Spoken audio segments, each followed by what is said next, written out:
السلام علیکم.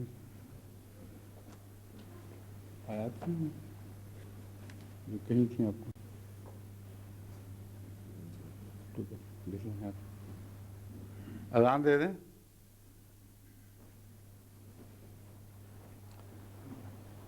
اللہ اکبر اللہ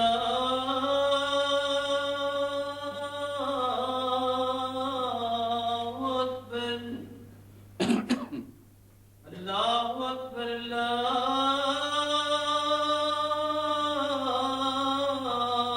اکبر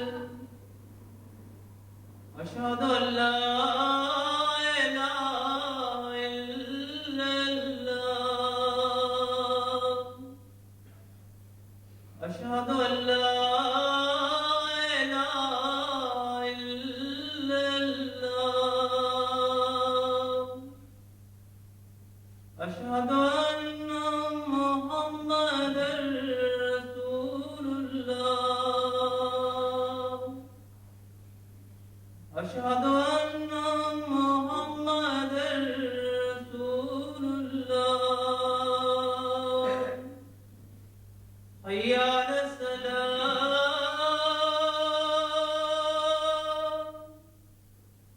حی علی الصلاۃ حی علی الفلاح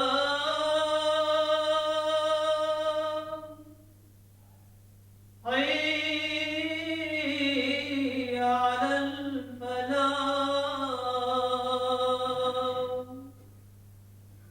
اللہ اکبر اللہ اکبر لا الہ الا اللہ.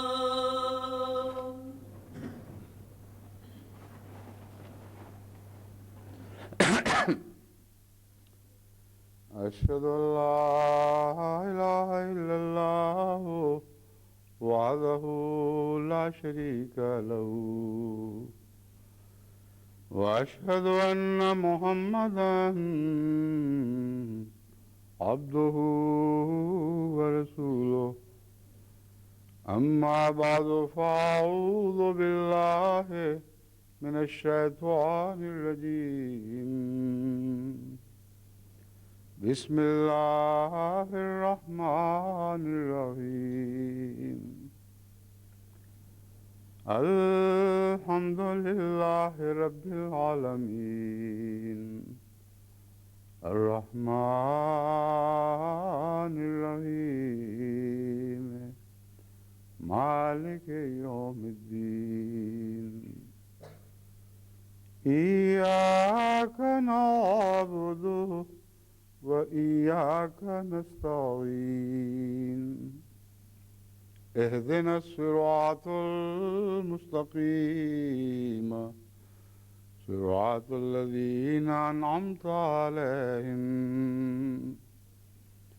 غير المغضوب عليهم ولا الضالين.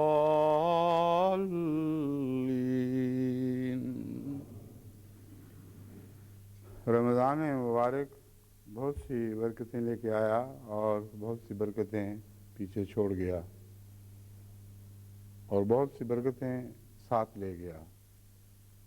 خوش نصیب ہیں وہ لوگ جنہوں نے ان برکتوں سے حصہ پایا جو رمضان مبارک پیچھے چھوڑ گیا، اور محروم ہیں وہ جو کچھ برکتیں رمضان کے مہینے میں حاصل تو کرتے رہے مگر جو وہ نکلا تو سب برکتیں ساتھ لے کر واپس چلا گیا.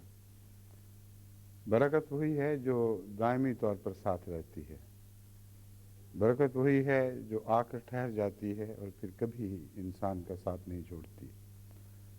باقی یوں ہی نفس کی لذتیں ہیں اگر ہیں، ورنہ محض ایک مشقت ہی تھی اور کچھ بھی نہیں. جنہوں نے لذت پائی ہو اور وہ لذت وقتی ہو، اس میں کوئی دوام کا پہلو نہ ہو، وہ لذت بھی ایک فرضی رومانی لذت ہے. روحانی لذت سے اس کا تعلق نہیں.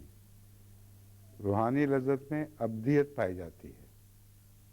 اور یہ ایک بہت بڑا فرق ہے اور امتیاز کرنے والا فرق ہے جو روحانی لذت اور مادی لذت میں پیدا ہوتا ہے، پایا جاتا ہے اور غور کرنے سے صاف کھلا کھلا دکھائی دینے لگتا ہے۔ مادی لذت جب آ کے گزر جاتی ہے تو پیچھے ایک تکلیف دہ یاد چھوڑ دیتی ہے۔ اس لذت میں ایک قسم کا مزہ بھی ہے، مگر اس مزے کے ساتھ ایک تلخی بھی وابستہ ہوتی ہے۔ کسی نے کہا ہے وابستہ تیری یاد سے کچھ تلخیاں بھی تھیں، اچھا کیا کہ مجھ کو فراموش کر دیا۔ مگر یہ مضمون بیان ہی اس طرح تو پورا نہیں آتا، مگر اچھی یادوں کے ساتھ تلخیاں ویسے ہی وابستہ ہوتی ہیں، کیونکہ وہ یادیں کھوئے ہوئے مضمون سے تعلق رکھتی ہیں۔ ایسی چیز جو پیاری لگی اور اب نہیں ہے، مگر وہ یادیں جو ایک دائمی وجود سے تعلق میں سے وابستہ ہوں، یعنی اللہ تعالیٰ کی رحمت، اس کے پیار، اس کی محبت کے اظہار کے جلوے، وہ یادیں ایسی ہیں جو ان جلووں سے، ان پیار کے اظہار سے وابستہ ہوں کہ وہ اپنی ذات میں ایک دوام رکھتی ہیں اور محرومی کا احساس نہیں چھوڑتی۔ بس حقیقی نیکی وہی ہے، یہ حقیقی روحانی لطف وہی ہے جو دوام پاتا اپنے اندر رکھتا ہے، اور یہی وجہ ہے کہ جنت کو دائمی قرار دیا گیا ہے۔ اس سے پہلے میں نے خطبے میں مختصراً غالباً عید کی خطبے میں ہی عذاب کے متعلق ذکر کیا تھا، تکلیف کے متعلق ذکر کیا تھا کہ اس میں دوام نہیں پایا جاتا، مگر تھوڑا ہونے کے باوجود لمبا دکھائی دیتی ہے، اور جتنا اس سے دور ہٹتے چلے جاتے ہیں اتنا ہی لطف بڑھتا چلا جاتا ہے، اور اس کی یاد محض ان معنوں میں فائدہ دیتی ہے کہ شکر ہے اب ہمارا تعلق ٹوٹا، اور اس تعلق کے دوبارہ قیام سے ہی جسم غرض اٹھتا ہے۔ تو تلخ یادوں میں جتنی دوری ہو اتنا لطف بڑھتا ہے، اچھی اور پیاری یادوں میں جتنی دوری ہو اتنی تکلیف بڑھتی ہے کہ کیا ہوئے وہ دن جن میں یہ کچھ ہوا کرتا تھا۔ بعض شعراء اپنے بچپن کی یادوں کو پھر اتنا پیار دیتے ہیں کہ اور اتنے پیار سے پالتے ہیں کہ ان کی راتوں کی لوریاں بن جاتے ہیں، وہ یادیں ان کی راتوں کی لوریاں بن جاتی ہیں۔ ایک انگریزی نظم کا کسی نے ترجمہ کیا ہے اردو میں، اور ترجمہ ایسا کیا کہ گویا اس نظم کو اپنا گیا ہے، اور میں نے دونوں کا موازنہ کر کے دیکھا ہے، جو ترجمہ ہے وہ اپنی خوبی میں اصل سے بھی اونچا نکل گیا ہے، اور وہ نظم ہے اکثر شب تنہائی میں کچھ دیر پہلے نیند سے گزری ہوئی دلچسپیاں بیتے ہوئے دن عیش کے بنتے ہیں شمع زندگی اور ڈالتے ہیں روشنی میرے دل سچاک پر۔ اس طرز پر وہ مضمون کو بڑھاتا ہے، وہ بچپن اور وہ سادگی، وہ رونا وہ ہنسنا کبھی، پھر وہ جوانی کے مزے، وہ دل لگی وہ قہقہے۔ غرضی کے ہر پرانی یاد کو وہ رات کو اس طرح اپنے سینے سے چمٹاتا، اپنے دماغ میں الٹ پلٹ کے اس کے مزے لیتا ہے کہ وہی اس کی لوریاں بن جاتی ہیں، مگر حسرت پھر نہیں جاتی۔ ان چیزوں کو واپس لانے کی جو حسرت ہے وہ اس نظم میں جوں آگے بڑھتی ہے وہ اور کھلتی چلی جاتی ہے۔ ان حسرتوں کی قبر پر پھر آخر پر وہ یہ کہتا ہے کہ وہ یادیں پتیاں برسا رہی ہیں پھول کی ان حسرتوں کی قبر پر۔ تو جو چیزیں، جو یادیں ایسی ہوں جن میں دوام پایا جائے ان میں حسرت کوئی نہیں ہوتی، اور نور میں بھی یہی ایک خوبی پائی جاتی ہے کہ وہ نور جو خدا کا نور ہے وہ آتا ہے اور ٹھہر جاتا ہے، اور اندھیرا پھر اس کی جگہ دوبارہ لے نہیں سکتا، وہ مستقلاً زندگی کا ایک حصہ بن جاتا ہے، جو جگہ بنا لے وہ بنا بیٹھتا ہے۔ اسی لیے انبیاء کا نور ہمیشہ دائمی ہوتا ہے۔ انبیاء کے اوپر کوئی ایسا دور نہیں آتا کہ جو نور انہوں نے خدا کی محبت اور پیار میں کمایا ہو وہ نور ظلمتوں نے واپس چھین لیا ہو،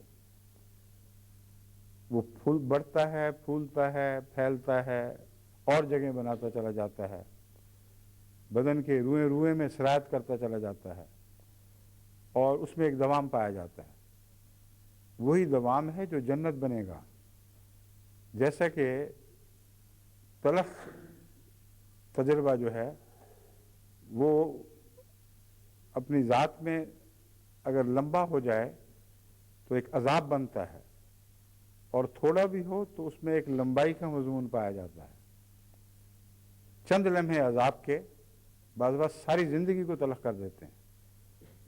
تو جہنم میں بھی جس حد تک دوام ہے وہ اسی حد تک ہے کہ خواہ تھوڑی بھی ہو، وہ سزا ابدی تو بہرحال اس رنگ میں نہیں ہوگی جس رنگ میں جنت ہے، مگر تھوڑی بھی ہو تو یوں لگے گا جیسے ابد گزر رہی ہے انسان پر۔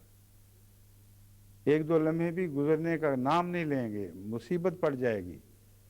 بعض گھڑیاں ایسی تکلیف میں اتنی بڑی ہو جاتی ہیں کہ قرآن کریم ان کے متعلق فرماتا ہے کہ عذاب یوم عظیم، یہ ایک عظیم دن کا عذاب ہے جو دن ختم ہونے میں نہ آئے۔ تو دنوں کا لمبے اور بڑے ہو جانا، اس کا تعلق عذاب سے ہے، اور سکڑ جانا اور اس کے باوجود ختم نہ ہونا، اس کا تعلق نیکی اور ثواب سے ہے۔ وہ ثواب جو اللہ کی طرف سے آتا ہے وہ ان معنوں میں دوام پکڑتا ہے کہ اس لذت کی یاد ہمیشہ دل میں ٹھہرتی ہے اور لطف پیدا کرتی ہے، کوئی حسرت نہیں پیدا کرتی، کیونکہ لذت ایک زندہ لذت ہے۔ جس کے ساتھ تعلق ہوا، جس نے احسان فرمایا، اس نے احسان سے ہاتھ نہیں کھینچا، جس نے پیار کی نظر ڈالی اس نے نظر پھیری نہیں، اور بے اختیار ایسے شخص کا دل یہ پکار اٹھتا ہے، سبحان من یرانی، پاک ہے وہ ذات جو ہمیشہ مجھے دیکھتی چلی جا رہی، ہر لمحہ میں اس کے نظر کا پیار محسوس کرتا ہوں۔ بس ان معنوں میں رمضان مبارک جو آ کے گزر گیا ہے وہ کچھ ایسی لذتیں عطا کر گیا جو دوام رکھتی ہیں اور وہ کبھی مٹ نہیں سکتی۔ جن بدیوں کو مٹا گیا وہ پھر زندہ نہیں ہو سکتی، جن نیکیوں کو قائم کر گیا ان کو پھر کوئی چیز جڑوں سے اکھاڑ کر پھینک نہیں سکتی۔ یہ وہ دائمی لذت ہیں جن سے ہم اپنی آئندہ جنت بنائیں گے اور بنا رہے ہیں، اور اس کا فیصلہ اسی دنیا میں ہو جاتا ہے۔ ابھی رمضان کو گزرے جمعہ 8 دن بھی نہیں ہوئے، کیونکہ جو پچھلا جمعہ تھا وہ رمضان کے اندر تھا، اس کے بعد بھی 4 دن ہم نے رمضان کے دیکھے یا 3 دن دیکھے۔ تو اب دیکھ لیجئے کہ اتنے تھوڑے سے وقفے میں بھی رمضان بعض لوگوں کو اپنے سے کتنا دور ہٹا ہوا دکھائی دے رہا ہے، اتنا دور چلا گیا ہے کہ وہ چیزیں جن کی پھر کبھی جرأت کا تصور بھی نہیں ہو سکتا تھا ان کی طرف طبیعتیں مائل ہو رہی ہیں، انہی غفلتوں کی طرف انسان لوٹ رہا ہے۔ وہ تہجد کی رونقیں ختم، صبح کی نمازیں بھی قضا ہونے لگیں، اور مزے کی نیندیں سونے لگے لوگ کہ اب رمضان کی تھکاوٹ دور کر لیں۔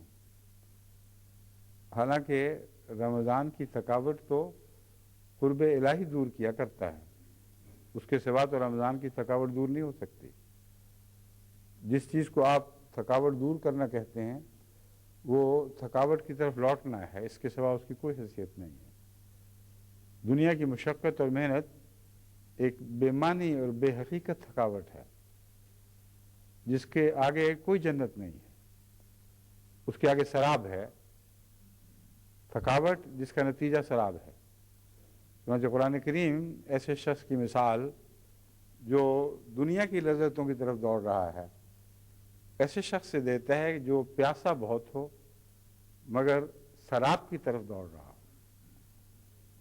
اسے دور سے پانی دکھائی دے لیکن وہ پانی نہیں، نظر کا دھوکہ ہو، اور صحرا میں جو لکدق صحرا ہو اس میں پانی کی بوند بھی دکھائی نہ دے، وہیں وہ پانی دکھائی دیتا ہے جو نظر کا دھوکہ ہوتا ہے۔ اللہ تعالیٰ فرماتا ہے اس کی پیروی کرتا ہے دوڑتا چلا جاتا ہے یہاں تک کہ تھک کر وہ جگہ جہاں اس کا دم ٹوٹتا ہے وہ وہی سراب کا مقام ہے جہاں کچھ بھی نہیں ہوتا سوائے اس کے کہ اللہ اسے جزا دینے کے لیے وہاں موجود ہو۔ تو دنیا کی لذتوں کی بھی ایک تھکاوٹ ہے، اور امر واقعہ ہے کہ جو لوگ غور کریں ان کو محسوس ہوگا کہ ضرور اس میں تھکاوٹ پائی جاتی ہے، کیونکہ انسان جو دنیا کی لذتوں کی طرف دوڑتا ہے اور مگن ہو کر پیروی کرتا ہے، جہاں پہنچتا ہے کہ اب مجھے کامل تسکین نصیب ہو جائے گی، اسے کامل تسکین نصیب نہیں ہوتی۔ وہی جگہ جو بہت ہی پیاری دکھائی دیتی تھی وہ لذتوں سے خالی ہوتی ہے اور خالی ہونے میں وقت نہیں لیتی، تھوڑی دیر ہی میں آنن فانن اس کا حسن ظاہر ہو جاتا ہے، اس کے حسن کی عادت پڑ جاتی ہے، اس کا آرام مزید آرام نہیں رہتا، اسی آرام میں کچھ تکلیف محسوس ہونے لگتی ہے، اور انسان بہتر اور اعلیٰ لذتوں کی طرف زیادہ کامل اپنی یعنی نسبتاً کامل حسن کی طرف زیادہ آرام کی طرف حرکت شروع کرتا ہے۔ اگر نہ کرے تو جس کو اس نے جنت سمجھا تھا وہ اس کی بوریت بن جائے گی۔ وہ ایک جگہ ٹھہر کر دنیا کی پیروی میں کوئی ایسا مقام قرار نہیں دے سکتا کہ میں اب یہاں ٹھہر گیا ہوں، یہاں میری تسکین ہے۔ سراب کی طرح اس کی تسکین اس سے آگے دوڑتی ہے اور اس سے ہٹتی ہوئی دور دکھائی دیتی ہے، اور پھر وہ کوشش کرتا ہے اور پھر اس سے یہی ہوتا ہے، منزل بہ منزل اس کی لذتیں اس سے بھاگتی چلی جاتی ہیں۔ جب وہ پاتا ہے تو تھکاوٹ تو پاتا ہے، لیکن وہ تھکاوٹ دور نہیں ہوتی، وقتی طور پر ایک جھلکی سی محسوس ہوتی ہے کہ مجھے امن ملا ہے، لیکن تھوڑی دیر میں وہ امن کا تصور غائب، وہ حسن کو پا لینے کا لطف جاتا رہتا ہے، صرف ایک پیروی، ایک دوڑ کی تمنا ہے جو اسے پھر اور آگے لے جاتی ہے۔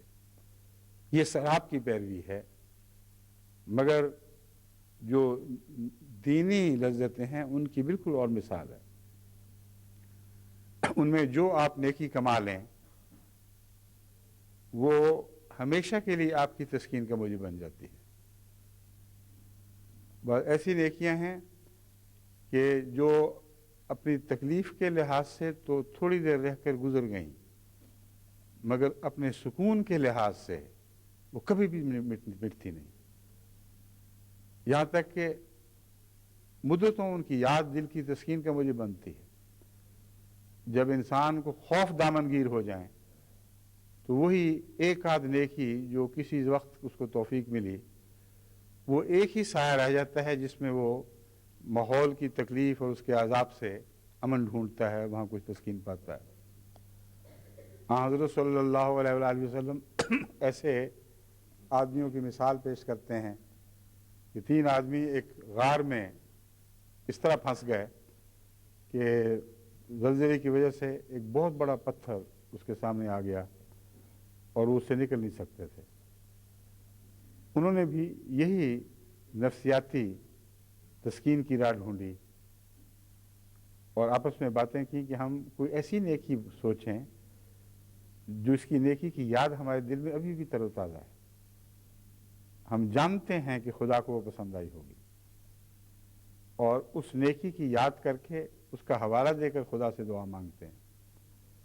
یہ پہلے آپ کے سامنے کئی بار میں بیان کر چکا ہوں، مختصر یہی کہ انہوں نے اپنی اپنی اس نیکی کی یاد کی جو ابھی تک ان کے ذہن میں تر و تازہ تھی، اور اتنا یقین تھا کہ یہ نیکی اتنی پیاری ہے کہ خدا اس کے حوالے سے دعا کو ضرور قبول کرے گا، کہ انہوں نے وہ اس نیکی کا ذکر دعا میں کیا اور اللہ سے عرض کی کہ اگر واقعتاً کہ تیری خاطر ایسا کیا گیا تھا تو اس پتھر کو ہٹا دے، اور وہ پتھر کسی حد تک ایک اور زلزلے کی جنبش سے سرک کر آگے سے ہٹ گیا، لیکن ابھی نکل نہیں سکتے تھے، یہاں تک کہ دوسرے نے بھی اسی طرح اپنی ایک پرانی نیکی کو یاد کیا، اور پھر ایک تیسرے نے بھی۔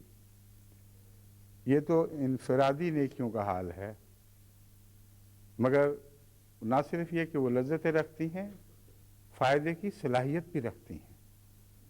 یہ دوسرا پہلو ہے جس کی طرف میں آپ کو متوجہ کرنا چاہتا ہوں۔ نیکی مرتی نہیں ہے، صرف یاد کے طور پر زندہ نہیں رہتی، اس میں نشو و نما کی صلاحیت ہوتی ہے۔ ان تین کی مثال جن کی حضرت صلی اللہ علیہ وسلم نے مثال دی، ان کی مثال ایسے اشخاص کی مثال تھی جو بدیوں سے رکے ہیں، حقیقت میں انہوں نے نیکیاں نہیں کی تھیں۔ ان کے بدیوں سے رکنے کے نتیجے میں وہ ادا خدا کو پسند تو آئی، اس کو خدا نے دعا کے حوالے میں قبول بھی فرمایا، مگر ان میں سے کسی ایک کے لیے اس کی ایک نیکی نجات کا موجب نہیں بن سکتی تھی۔ اور یہاں اجتماعی نیکی بنی ہے جب، تب ان کو نجات ملی ہے۔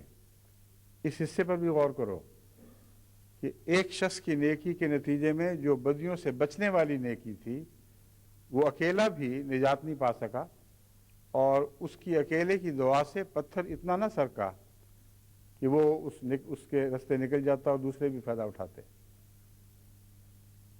دوسرے نے جب دعا کی تو پھر اتنا سرکا کہ بمشکل گھسٹ کے شاید کوئی آدمی نکل سکتا ہو، مگر جو مضمون بیان ہوئے اس سے لگتا ہے کہ اتنا راستہ نہ بن سکا تھا کہ اس سے انسان گزر سکتا۔ اور تیسرے نے جب دعا کی تو وہ اتنا سرک گیا کہ وہ اس میں سے ایک آدمی نکل سکتا تھا، جو تینوں اس میں نکل گئے۔ انبیاء کی نیکی کا مقام بہت بلند ہے، اور ابرار کی نیکی کا مقام بھی اس سے بہت بلند ہے۔ اس لیے وہ لوگ جو اس نیکی کی مثال سے متاثر ہو کر سمجھتے ہیں کہ اسی قسم کی کوئی ایک نیکی ہمارے لیے ہمیشہ کے لیے نجات کا موجب بن جائے گی، ان پر غور کرنا چاہیے کہ ان میں سے کسی کی نیکی بھی اس کی نجات کا موجب نہ بن سکی، کیونکہ اس میں ایک منفی پہلو تھا۔ بدی سے رکنا بھی ایک نیکی ہے، مگر اگر اس کی جگہ اعلیٰ خوبیاں نہ لے لیں تو وہ نیکی نہیں رہتی۔ یہ اللہ کا احسان تھا کہ اس کو قبول فرما لیا۔ حضرت مسیح موعود علیہ السلام نے اس مضمون پر بہت روشنی ڈالی ہے۔ آپ فرماتے ہیں کہ ترک شر اپنی ذات میں کچھ بھی حقیقت نہیں رکھتی اگر اس کی بجائے خیر کو اپنانا اس کے ساتھ شامل نہ ہو، اس کا لازمی نتیجہ نہ نکلے۔ جہاں شر کو دور کرو وہاں خیر کو قبول کرو۔ وہ خیر ہے جو حقیقت میں ترک شر کا اجر ہے، اور اس کے نتیجے میں تمہیں ایک مثبت چیز ایسی حاصل ہو جاتی ہے، ایسی دولت آ جاتی ہے ہاتھ میں، جو پھر خرچ کرنے پر کم نہیں ہوتی، بڑھتی ہے۔ چنانچہ حقیقت یہی ہے کہ بدی کے ترک کرنے کے ساتھ جو انسان کو روحانی قوت ملتی ہے، اس سے نیکی کو قبول کرنے کی طرف میلان پیدا ہوتا ہے، اس سے فائدہ اٹھانا چاہیے۔ اور ان لوگوں کا جن کا ذکر حضور اکرم صلی اللہ علیہ وسلم نے فرمایا، ان لوگوں کا حال بنظر غور دیکھو کہ ان کو اس کے بعد کسی بڑی نیکی کی توفیق ملی نہیں ہے۔ اگر ملی ہوتی تو وہ اس نیکی کا ذکر کرتے۔ انہوں نے ایک پرانی ایسی نیکی کا ذکر کیا ہے کہ اے خدا ہم یہ شر کر سکتے تھے، اس بدی میں مبتلا ہو سکتے تھے، مگر تیرے خوف سے، تیرے ذکر سے مروب ہو کر ہم نے وہ کام نہیں کیا۔ اس کے بعد توفیق ملنی چاہیے تھی، آگے بڑھنا چاہیے تھا، مگر چونکہ وہ نہ کر سکے اس لیے ایک کی نیکی خود اس کے لیے بھی کافی نہ ہوئی، تینوں کی نیکی نے مل کر ان کی نجات کے سامان کیے۔ مگر ابرار کی نیکی کا یہ حال ہے کہ ایک کی نیکی کثرت سے دوسروں کے کام آتی ہے، اور ایسے لوگوں کی بھی کام آتی ہے جو گناہوں سے میں ملوث ہوں، جن کا کچھ بھی نہ ہو، بسا اوقات ان کی نجات کا موجب بھی بن جاتی ہے۔ اب دیکھیں حضرت صلی اللہ علیہ وآلہ وسلم کو مخاطب کر کے اللہ تعالیٰ فرماتا ہے کہ ان لوگوں کو جب تک تو اس شہر میں ہے میں عذاب نہیں دوں گا۔ کتنی عظیم بات ہے جو فرمائی گئی کہ تیرے ہوتے ہوئے عذاب دیا جائے تو یہ تیری شان کے خلاف ہے، اور اس عذاب میں تو بھی کسی حد تک ملوث ہوگا، اور پھر اپنی آنکھوں سے عذاب دیکھے گا تو تجھے بھی تکلیف پہنچے گی۔ بہت سے مضامین ہیں اس میں، مگر ایک محمد رسول اللہ صلی اللہ علیہ وآلہ وسلم کا وجود اہل مکہ کو عذاب سے بچا گیا، جبکہ وہ دعائیں کرتے مانگتے تھے، اے خدا اگر ہم یہ سچا ہے، ہم جھوٹے ہیں تو ہم پر پتھر برسا، مگر اس وقت نہیں برسائے گئے جب تک حضرت محمد رسول اللہ صلی اللہ علیہ وآلہ وسلم ان میں جسمانی طور پر موجود رہے۔ اور جب وہ مقابل پر نکلے تو جنگ بدر میں دیکھو ایک مٹھی پتھر بن گئی اور پتھروں کا طوفان لے آئی، ایسا طوفان جس نے اس عظیم لشکر کے منہ پھیر دیے اور ناکارہ اور ذلیل کر دیا۔ تو یہ مثبت نیکیوں کا حال ہے۔ ابرار کی نیکیاں اپنے لیے ہی نہیں بلکہ عالم کی نجات کا موجب بن جاتی ہیں۔ اس پہلو سے آن حضرت صلی اللہ علیہ وآلہ وسلم وہ کامل نور تھے جس نے بدیوں کا ازالہ ہی اپنی ذات سے نہیں کیا، یعنی بدیوں کو قریب تک نہیں پھٹکنے دیا، اور ہر پہلو سے اپنے وجود کو نور مجسم کر لیا۔ یہ وہ مضمون ہے جس کو حضرت مسیح موعود علیہ السلام نے نور کی تفسیر میں بڑے پیارے انداز میں بیان فرمایا ہے، اور تمام انبیاء کی یہی کیفیت بیان فرمائی ہے کہ اپنی اپنی حیثیت توفیق کے مطابق وہ یہ کچھ کرتے ہیں تو خدا کی نظروں میں جچتے ہیں، اور خدا ان سے پیار کا وہ سلوک کرتا ہے جو عام انسانوں سے نہیں کرتا۔ بس اس رمضان مبارک کے حوالے سے بھی ہمیں اپنے نفس کو ٹٹولنا چاہیے، اپنے تجربے کو آنکھوں کے سامنے رکھ کر یہ دیکھنا چاہیے کہ کون سا حصہ رمضان کا ایسا ہے جس کو ہماری ذات میں کچھ دوام ملا ہے، کون سا رمضان کا حصہ ہے جو ہمارے ساتھ ٹھہر گیا ہے، ہمارے ساتھ ہمارے بدن میں ٹھہر گیا ہے اور ہمارے ساتھ حرکت کرتا ہوا آگے بڑھ رہا ہے۔ اگر نہیں ہے تو پھر وہ ترک شر، یعنی بدیوں سے رکنا یا گالیاں نہ دینا یا اور بعضوں کے ظلم برداشت کر لینا خدا کی خاطر، وہ تو ماضی میں دب جائیں گے، اور ان کا کچھ بھی ایسا حصہ فائدہ نہیں ہے جو آپ کو مستقلاً نجات کی طرف لے جائے۔ مستقلاً نجات کی طرف جانا یہ اصل مضمون ہے جس کو سمجھنا ضروری ہے۔ یعنی نیکی وہ ہے جو ہاتھ پکڑ لیتی ہے، آگے بڑھاتی چلی جاتی ہے، کبھی بھی دامن نہیں چھوڑتی، اور یہ تبھی ممکن ہے کہ آپ نیکی پر اس پیار اور محبت سے ہاتھ ڈالیں، اسے اپنانے کی کوشش کریں، وہ آپ کو واقعتاً اتنی اچھی لگنے لگے کہ وہ چھوڑی نہ جائے، اسے محبت ہو جائے، اسے پیار ہو جائے۔ اور یہی ہے جو دراصل نور کمانے کا ایک ذریعہ ہے، ورنہ محض نور کی باتیں کرنا فرضی قصے ہیں، ان کی کوئی اور حقیقت نہیں ہے۔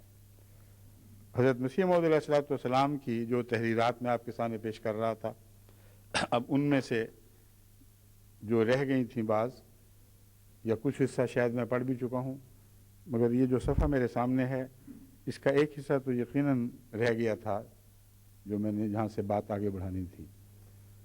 اس تعلق میں جو میں نے تمہید باندھی ہے اس کا اس سے گہرا تعلق ہے، یہ میں آپ کے سامنے رکھتا ہوں۔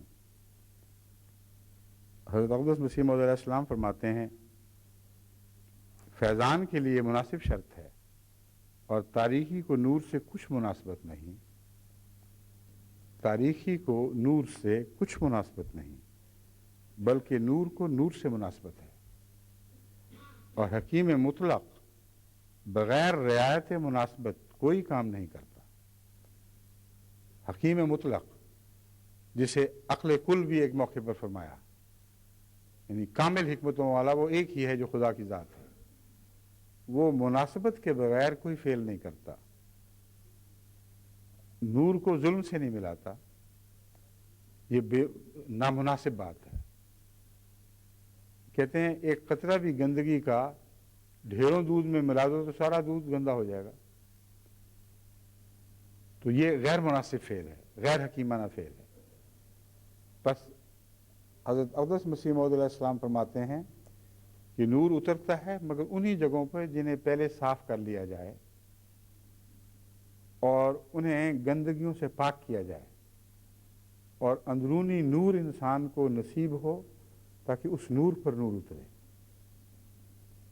جیسے آپ بھی کسی جگہ بیٹھنا چاہیں باہر سفر کے دوران تو بعض دفعہ ہاتھ سے یا رومال نکال کے وہ جگہ صاف کرتے ہیں پھر بیٹھتے ہیں۔ آپ کو اگر صفائی کا یہ احساس ہے اور اس قدر اہتمام ہے کہ جب تک صاف نہ کر لیں آپ کے کپڑے بھی اس معمولی سی میل کو نہ چھوئیں، تو اللہ کی شان کے خلاف ہے کہ نعوذ باللہ من ذالک ہر گندگی پہ اپنا نور اتارتا رہے، یہ ناممکن ہے۔ اس لیے کوئی گوشہ تو صاف کرنا ہوگا۔ کسی گھر میں اگر کوئی اچانک معزز مہمان آ جائے، سارے گھر کی تو صفائی ممکن نہیں ہوتی، مگر بچے عورتیں دوڑتے ہیں کہ کم سے کم کچھ حصہ تو صاف کر لیں، اور وہ بیٹھنا چاہے بھی تو بیٹھنے نہیں دیں گے، ذرا 1 منٹ ٹھہریں، 1 منٹ موقع دیں، ذرا ہم اس سیٹ کو صاف کر لیں، یہ آپ کے بیٹھنے کے لائق نہیں ہے۔ انسان سے کی عزت کرتا ہے تو یہ سلوک کرتا ہے۔ کیسے ممکن ہے کہ خدا کی عزت کا احساس اس کے دل میں ہو اور اپنے دل کو صاف کیے بغیر کہ مجھے نور عطا کر؟ عطا تو وہ کرے گا پر وہ اترے گا کہاں؟ جگہ کون سی تم نے بنائی ہے جہاں وہ آ کر وہ بیٹھے گا اور قیام کرے گا؟ اور اگر تم نے جگہ بنا دی تو یاد رکھو کہ پھر وہ نور خود اپنے ارد گرد اپنے روشنی کو اس طرح پھیلاتا ہے کہ اس کے قریب سے گند دور ہونے لگتا ہے۔ وہ گندگی پر نہیں آتا، مگر ماحول سے گندگی اس کا خوف کھاتی ہے اور اس سے پرے ہٹنے لگتی ہے۔ یہی مضمون ہے جو ہم دنیا میں حالوں کی صورت میں دیکھتے ہیں۔ ایک روشنی کسی جگہ مرتکز ہوتی ہے اور اس کے ارد گرد ایک حالہ بن جاتا ہے اور ظلمت سرکنے لگتی ہے اور اس جگہ کو چھوڑتی ہے اور بھاگتی ہے جہاں نور اتر آیا ہے۔ اسی مضمون کو قرآن کریم نے بیان فرمایا ہے، جعل حق کو وزحق الباطل ان الباطل کان زہوقا۔ نور سے حق سے باطل گھبراتا ہے جیسے نور سے ظلمت گھبراتی ہے، اور جہاں وہ ایک دفعہ جگہ بنا لے، ارد گرد سے تاریکیاں زائل ہونے لگتی ہیں۔ شروع میں سایہ دار جگہ دکھائی دیتی ہے، کچھ اندھیرے کچھ روشنی، مگر پھر جب پوری پاکی اور صفائی عطا ہو جائے تو نور پھیل کر اپنی جگہ اور بنا لیتا ہے۔ یہ وہ مضمون ہے جس کو حضرت مسیح علیہ الصلوۃ والسلام ان الفاظ میں کھول رہے ہیں کہ نور کو نور سے مناسبت ہے، حکیم مطلق بغیر رعایت مناسبت کوئی کام نہیں کرتا۔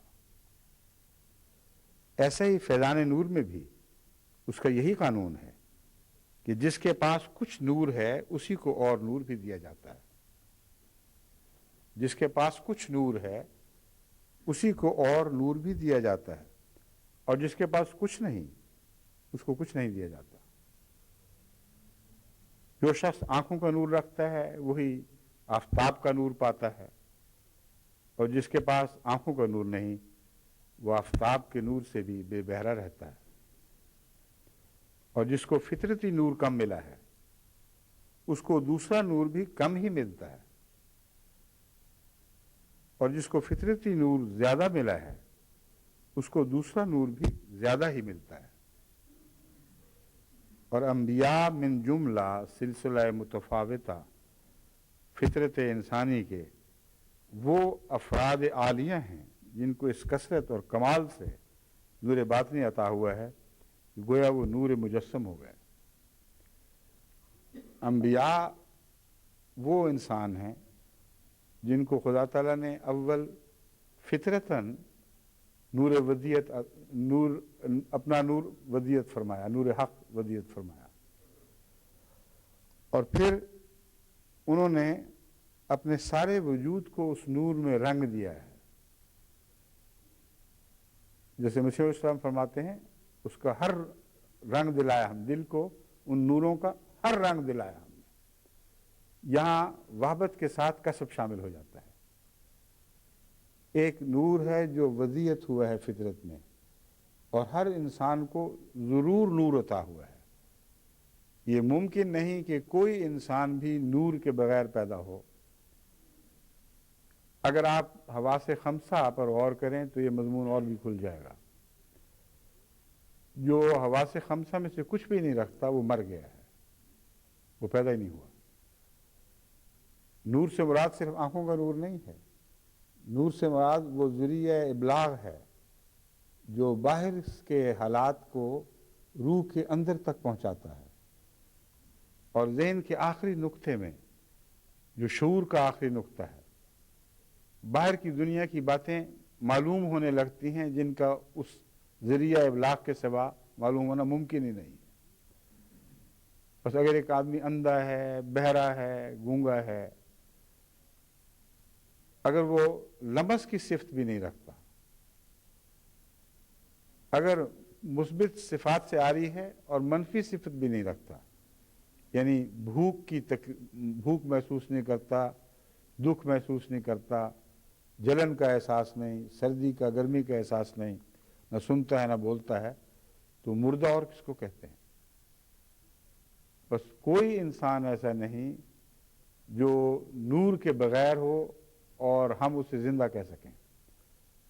ہر انسان کو، خواہ وہ کمزور ہے یا زیادہ ہے، کچھ نہ کچھ نور فطرت عطا ہوا ہے، اور جس حد تک کسی کو نور فطرت عطا ہوا ہے اسی حد تک اللہ تعالیٰ کا نور اس سے رابطہ کرتا ہے، اگر وہ چاہے، اگر اس کی توجہ اس طرف ہو اور اپنے نور کو نور الہی سے ملانے کے لیے وہ محنت کرے جس کو کسب کہتے ہیں، واقعتاً توجہ کرے۔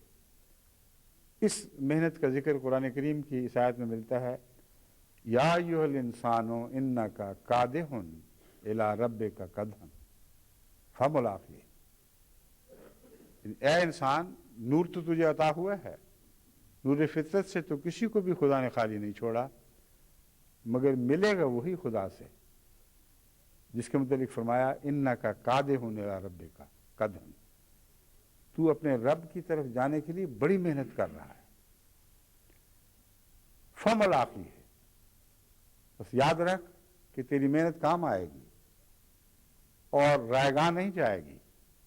جس طرح دنیا کی محنت کو پھل لگتے ہیں، اللہ تعالیٰ فرماتا ہے میری طرف آنے کے لیے تو نے جو محنت کی یا جو کرے گا یا کر رہا ہے، میں تجھے خوشخبری دیتا ہوں، فملاقیہ، تو اپنے اس رب کو پالے گا جس کے لیے تو محنت کر رہا ہے۔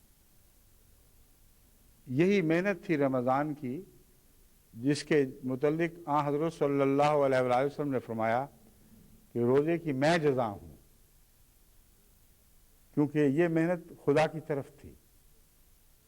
بس اگر کوئی پھل نہ لگا ہو، اگر ہمارے اندھیرے کسی معنوں میں بھی روشنی میں تبدیل نہ ہوئے ہوں، تو ہم پر نہ اس آیت کا اطلاق ہوتا ہے، نہ ہم یہ کہہ سکتے ہیں کہ ہم نے اس رمضان سے کوئی ادنا بھی نور کمایا ہے، کیونکہ خدا کا وعدہ جھوٹا نہیں ہو سکتا۔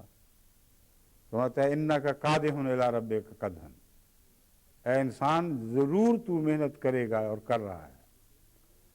اور انکا میں جو مضمون ہے یہ شرط پیدا کر رہا ہے بڑی شدت کے ساتھ کہ یاد رکھ تیرے لیے لازم ہے کہ محنت کرے، یہ معنی بھی اسی میں سے نکل رہا ہے۔ یا ہم جانتے ہیں کہ تو ضرور محنت کر رہا ہے۔ اور کدھن اس لفظ کو دہرایا ہے، اس کے انفینیٹیو کو، اس کے مصدر کو زور پیدا کرنے کے لیے، بڑی محنت کر رہا ہے تو فملاقیہ، بس خوشخبری ہو کہ تو اسے ضرور پالے گا۔ بس یہ جو پانا ہے یہ نور کمانے والی بات ہے، جس کو ہم اردو میں نور کمانا کہتے ہیں۔ نور تو ہے مگر اس کو سیکل نہیں کیا گیا اور دروازے کھولے نہیں گئے، اور غفلتوں اور سستیوں کے پردوں کو ہٹا کر آسمان کے نور کو اندر پہنچنے کے لیے راستہ نہ دیا گیا ہو تو اندر کا نور کچھ بھی کام نہیں آ سکتا۔ بس یہ تین چیزیں ہیں جن کا اکٹھا ہونا ضروری ہے، ایک اندر کی صلاحیت اور وہ نور جو خدا عطا کرتا ہے پیدائش کے وقت، ہر انسان کو حصہ رسدی اس کی توفیق کے مطابق، جو توفیق خدا کی تقدیر نے بنائی ہوتی ہے، اس کو ایک نور ملتا ہے۔ پھر قدح کے دور میں وہ ڈالا جاتا ہے اور ایسی آزمائشوں میں مبتلا کیا جاتا ہے جہاں اس کو اس نور کو چمکانے کے لیے محنت کرنی پڑتی ہے اور ان روکوں کو دور کرنا پڑتا ہے جو غفلت کی وجہ سے ایسے نوروں کی راہ میں ضرور حائل ہوتی ہیں۔ غفلت کی مثال نیند کی ہے۔ اب سورج چمک بھی رہا ہو تو تھکے ہوئے آدمی کو عین دوپہر کو سورج کے نیچے بھی نیند آ جاتی ہے، اور آنکھیں کھولنا بھی چاہے تو موند جاتی ہیں، کچھ بھی اس کو دکھائی نہیں پھر دیتا۔ تو وہ شخص جو اپنی آنکھوں کو کھولنے کے لیے محنت نہیں کرتا، اس پر نیند کا غلبہ آ جائے، وہ غفلت کی حالت میں اس روشنی کے وقت سے محروم رہ جاتا ہے۔ اور جہاں تک روحانی آنکھوں کا تعلق ہے، ان کا مضمون اس سے زیادہ گھمبیر اور مشکل ہے جو ظاہری روشنی دیکھنے والی آنکھوں سے تعلق رکھتا ہے۔ ظاہری روشنی دیکھنے کا تعلق ہماری بصر اوقات سے ہے، اور ہم سست بھی ہوں تو مجبوراً کچھ نہ کچھ ضرور کرتے ہیں جس کی وجہ سے ہم بیرونی نور کو دیکھ سکیں اور اسے حاصل کر سکیں۔ لیکن روحانی بقا میں انسان کو بسا اوقات محسوس ہی نہیں ہوتا کہ وہ مر رہا ہے، اور اس لیے وہ اپنے لیے لازم نہیں سمجھتا کہ میں ضرور اپنے نور کو چمکاؤں اور اپنی آنکھوں کو کھولوں۔ یہی بڑی وجہ ہے کہ روحانی دنیا میں اندھیرے زیادہ ہیں، اور ان کو صاف کرنا، ان کے پردوں کو چاک کر کے آگے نکلنا زیادہ محنت کو چاہتا ہے اور زیادہ شعور کو چاہتا ہے۔ جب تک شعور بیدار نہ ہو، اس محنت کی طرف توجہ پیدا ہو ہی نہیں سکتی۔ اب دیکھیں، دن میں 5 مرتبہ ہم کھانا کھاتے ہیں، یعنی ترقی یافتہ ملکوں میں 5 دفعہ تو ضرور کچھ نہ کچھ منہ میں ڈالتے ہی رہتے ہیں، اور اگر سارا دن 5 دفعہ نہ کھائیں بلکہ 2 دفعہ ہی کھائیں، جس کو ہم روزہ کہتے ہیں، تو کتنی مشکل سے وقت گزرتا۔